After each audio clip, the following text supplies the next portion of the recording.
Thank wrapping us up you, for this Yo prep. Daddy. I am the marijuana mama, and I am here today to talk about New Jersey, which is very close to my heart right now, working with the Economic Development Authority. New Jersey legal weed is flying off the shelves, but there is a catch, and this is touching on the good doctor's story, I think. It wasn't that long ago that a medical marijuana card was the only way to purchase legal cannabis in New Jersey. Nearly 2 years after dispensaries opened up for adult use cannabis sales, medicinal cannabis has become an afterthought to consumers. More than $206 million was spent on cannabis in New Jersey in the third quarter of 2023. That's $206 million in 3 months, with almost $177 million going towards adult use purchases, according to statistics recently released by New Jersey Cannabis Regulatory Commission.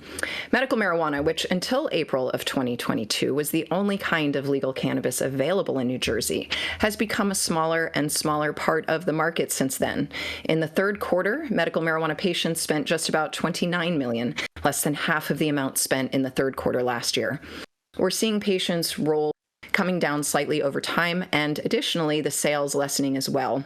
That's what the CRC Executive Director Jeff Brown said at the Commission's December 7th meeting. Increasing adult use cannabis sales at the expense of medical marijuana sales aren't surprising. The adult use market has grown by about 10% each quarter this year, while the number of medical marijuana patients has plummeted to less than 94,000, down from an all-time high of more than 128,000 in April of 22. New Jersey dispensaries are required to offer extra benefits to medical marijuana patients, such as patient-only hours and parking, designated checkout lanes, and even separate menus and product inventory. But the financial benefits are minimal. Medicinal cannabis purchases are tax-free, but New Jersey has among the lowest cannabis taxes in the country. Go New Jersey, with a 6.625 sales tax, and that's on everything you buy in New Jersey, and a $1.52 per ounce social equity excise fee.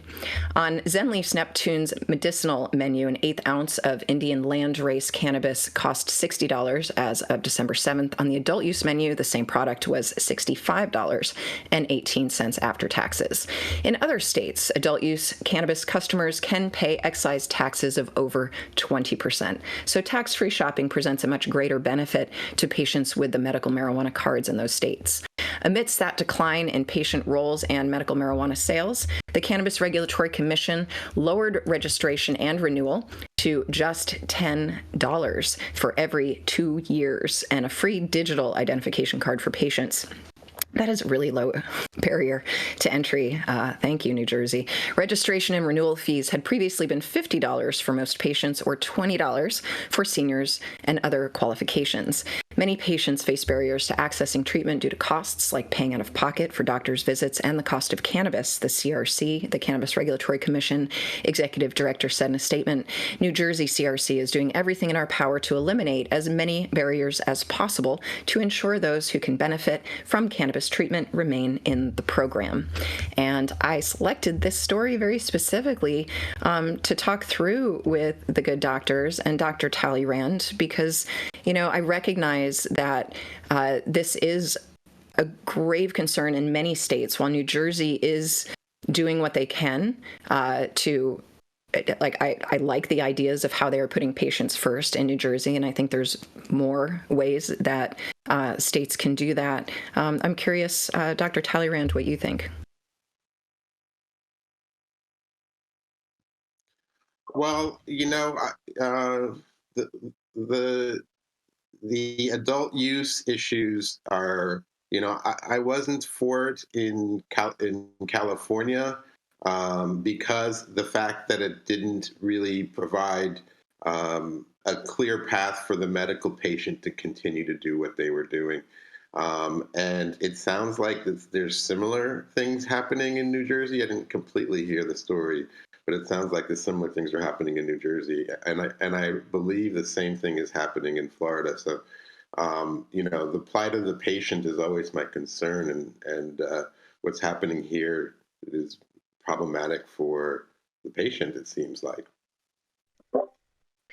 Yeah, and I think that was a point back in the day that we did disagree on, because I had felt that patients going to jail was worse for their health, and better to just take the target off of them so that no one was being arrested, adults or patients, because so many adults really are patients.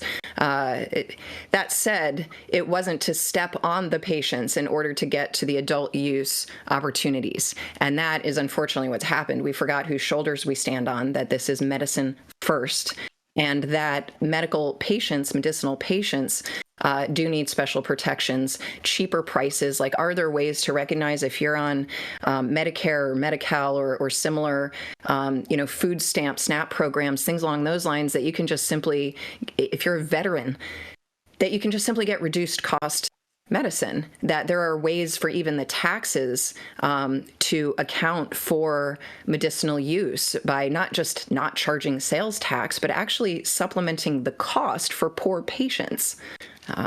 That's what I would like to see next, and also for tax write-offs if you donate. I completely agree, and I don't think I'll have a chance to read my story. But if you go look at the story, you'll see that Florida is battling exactly this, and the medical companies are saying no to adult use because of what the adult use laws are doing. They're sort of reducing patient privacy. They're mandating certain dosages, so they're removing the freedom of the patient to use cannabis as medicine, for legalization reasons, adult use reasons.